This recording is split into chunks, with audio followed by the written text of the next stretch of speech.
So, various disadvantages of pride. We were on number 7. Pride attracts all punishments, namely spiritual blindness. That is where you are blind to spiritual things. All you can see is material things.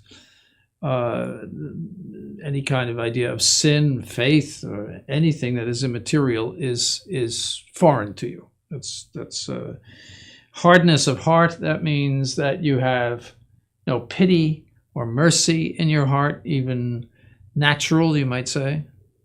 And obviously hardness of heart with regard to God, to the Sacred Heart, Christ's redemption, etc. All just hardens the heart.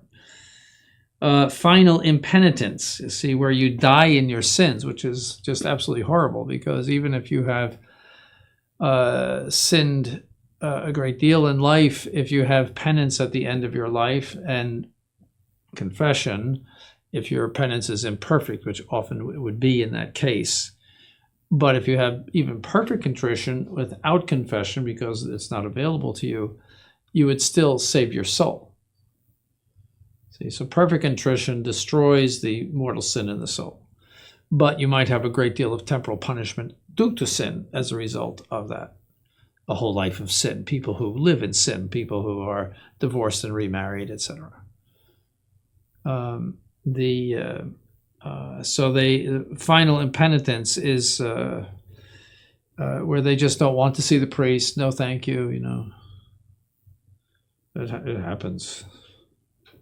The worst thing that somebody could say to you, if he is a hardened sinner or a lost of faith, is, "I'm not afraid to die."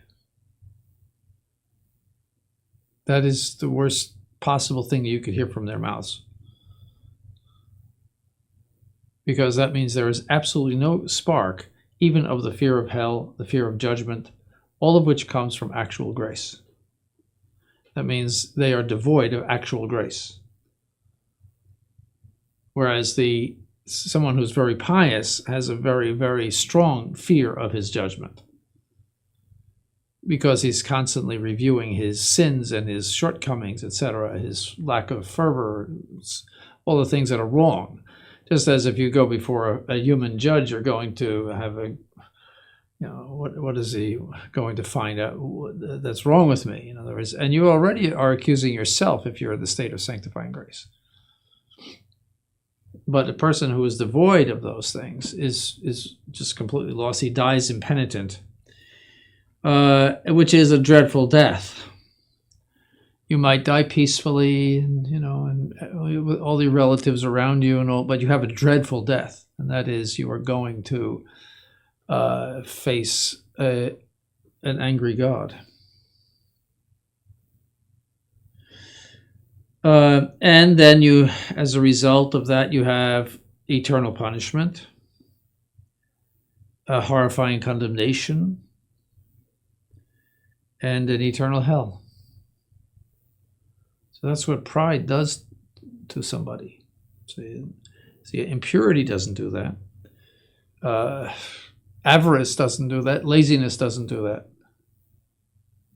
They're bad, but they don't have those horrible effects that are so universal, you might say.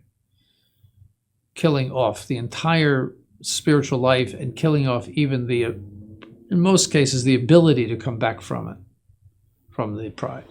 In most cases, it's such a deep poison. So, of all the sins, that which God punishes the most severely is pride. Now, as I have often said, people are most ashamed of sins of impurity, and they think that they are the worst sins that you could commit, and they are not. They are, in principle, always mortal sins, unless there is some defect of the act, and that means not full consent, or etc., all the principles of moral theology. But if you have what we call a perfect act, they are mortal sins. That's true, but they are not the worst kind of mortal sins. Pride is a far, far worse kind. The sin of the heretic is far worse than the sin of the prostitute, let's say. Far, far worse. mean, look at the Pharisees. Look at St. Mary Magdalene versus the Pharisees. They were so hardened that they could not even see the divinity of Christ despite all his miracles. They put him to death. St. Mary Magdalene followed him, right up to the end, and she was at the foot of the cross. And she had been a terrible. And look at how quickly he released the woman caught in adultery. Go now and sin no more. But the Pharisees he blasted. Because God does punish pride terribly. And the reason is that God alone is great, and the prideful man attacks his greatness. He dethrones God. And because of that, he almost never obtains mercy. God forgets and pardons easily the sins of weakness, typically impurity and gluttony. Those are sins of weakness. Others, where we're the sins of not thinking or common faults of good people. He forgets and pardons those easily, but he will only bring back somebody from sins of pride after a great deal of prayer and sacrifice on the part of somebody who cares about them, like St. Augustine, or perfect example of St. Monica. St. Ambrose, she went to St. Ambrose and said, in tears to St. Ambrose, I'm worried about my son.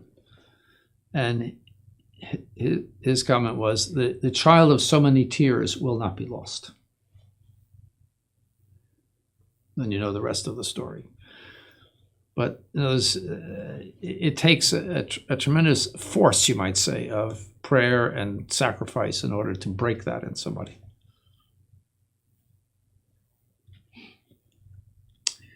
St. Gregory the Great said, "We clearly recognize that pride is the most evident sign of reprobation, and humility the sign of predestination."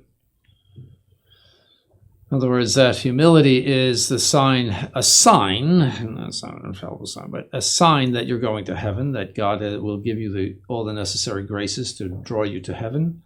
And pride is a sign, not necessarily, but a sign of reprobation, that you will not receive those graces through your own fault and will go to hell.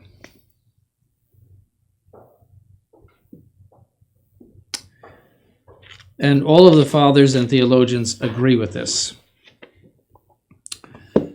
So, a few more, little more information on pride.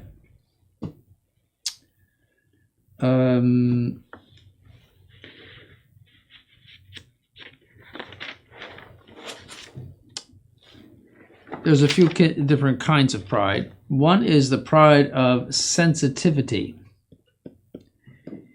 He who is prideful in this way has a self-love that constantly fears being wounded. So they're sensitive. I was not invited to something, you see. They take offense easily. Things where they should not take offense. I mean, if you should have been invited, that's not wrong to say that, but or somebody didn't comment on how I looked, or somebody didn't compliment me on my sermon. That's typical fault of priests. You see, you think you gave a great sermon, and then you see some people afterwards, and nobody says anything. So,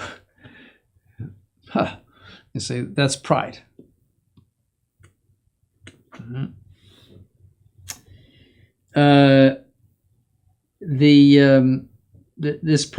Such a person typically exaggerates injuries.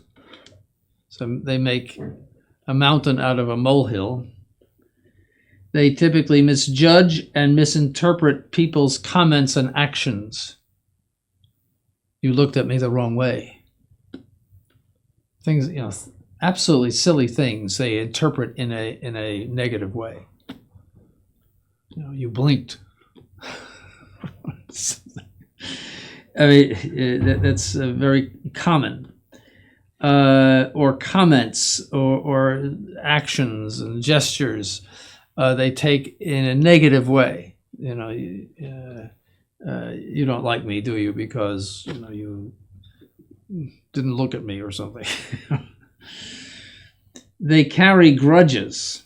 So 25 years ago you said this to me.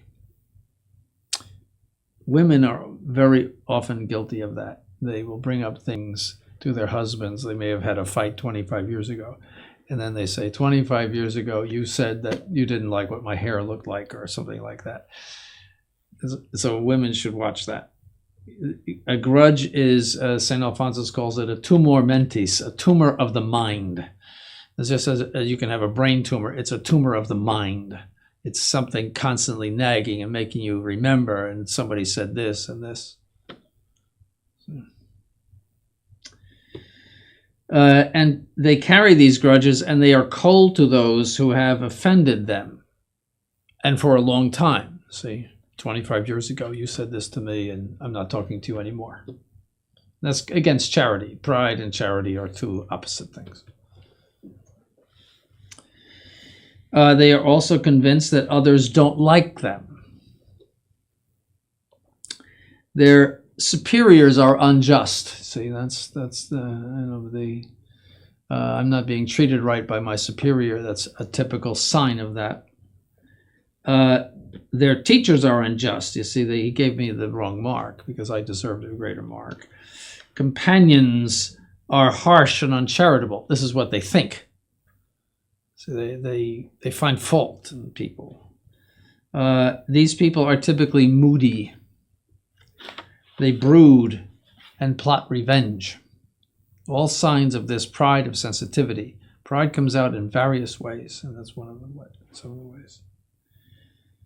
Persons who are sensitive and easily offended, and who are suspicious and mistrustful, and who carry grudges, who imagine themselves as unwelcome, are guilty of this form of pride. Right? So that's something to remember. Also, there is the pride of superiority and the pride of timidity. The pride of superiority is the most noticeable type, expressing itself by means of haughtiness, criticism, anger, and a proneness to argue and be a know-it-all. So notice all of those things. Haughtiness, considering yourself to be above everybody else and manifesting that in various ways. Criticism, finding fault in people and institutions. Not to say that there's not faults in people and in institutions, but to look for these things, to be obsessed enough about these things that you make comments, etc. That's a sign of this pride. Anger, proneness to anger. Anger is always a manifestation of pride unless it is a justified anger. And also, even if it's justified, it must be moderate. You must always be in control of your emotions. And anger is an emotion, and it is given to us in order to overcome obstacles to the good. Think of the pole vaulter. He has to mount a lot of energy and determination in order to get over that bar. See, that's the same thing with anger. It moves us to the difficult good. The object of anger is the difficult good. So sometimes we have to show anger, like parents to children, but it must always be in control. Something like the volume on your speakers or something like that, where you turn it up and turn it down, and you're always in control. You see? If anger gets out of control, if it's excessive, or if it's unjustified, that is, you are angry about something about which you should not be angry, that is a sign of pride, a common, universal sign of pride, somebody that cannot control his anger. And as a priest, you have to control your anger. You don't want to be blasting people in a fit of anger. If you have to say something that is unpleasant and a correction, that's one thing. You might have to be strong about it and firm about it. That's fine. But if it's necessary, but you don't want to be screaming at somebody and saying all sorts of harsh things. Never do that. You're doing a lot of damage if you do that as a priest. All right. So always be in control of yourself and pray to be in control of yourself. A proneness to argue, so to be argumentative, or a spirit of contradiction, and where you get into verbal battles with people about this, that, and the other thing, and many times that will occur in priests, the theological issues, etc. It's not wrong to discuss theological issues about which you disagree, but it should always be on a high level, all right, and not call people names and things like that. Or to be a know-it-all. Remember what I said, that the seminary is a success if when you leave this building, you realize how much you don't know. Right? Not how much you know, but how much you don't know. Because you will not know a great deal, and there's a whole lifetime to learn those things. But if you're Mr. Know-it-all, where you know a few things and you think you know everything, that's also a sign of pride. Then there is the pride of timidity, on the other hand, and it is manifested by shyness, backwardness, and cowardice. We often think of shy people as humble, and they're not. This pride seeks to hide our weaknesses from ridicule. A quiet, reserved person, therefore, is not necessarily humble, but may be loaded with pride.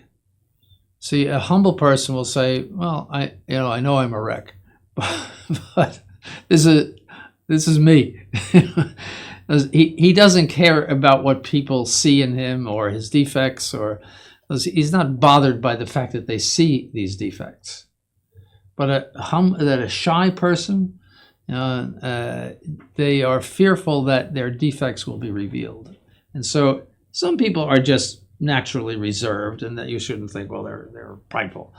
But a strong spirit of shyness is typically indicative of pride. Typically. So a humble person doesn't care. It doesn't care what people think about him. He has no care whatsoever, and if he smells bad or if he's, ugly or whatever his problems are, he doesn't care. That's a humble person. There was a famous story of Saint Basil, who wanted to, I think, ordain somebody a priest or a deacon, and or a brother, something. He needed somebody. He said he wanted a humble person, so he called all of these people in and said, I want to wash your feet. Oh, St. Basil, he wasn't a saint at the time, but Your Excellency, you couldn't wash my feet, no. So finally he got somebody who just said, okay. And he washed his feet, and he said, you're the one that I want. Let's see.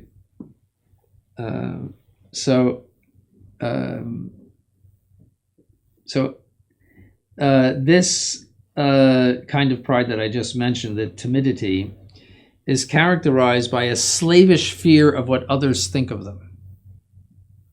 So, you can do some self-diagnosis in this. Also, these principles are good for diagnosing the spiritual lives of others, as you will do when you're priests, in the confessional or in spiritual direction. Because people come in with certain faults. We all do. And so to discover those faults is the science of the spiritual life.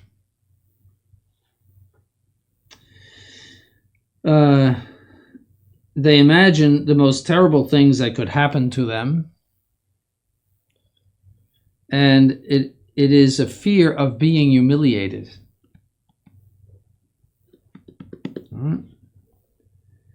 And shyness is a telltale symptom of this form of pride. Self-consciousness and easy embarrassment are also signs.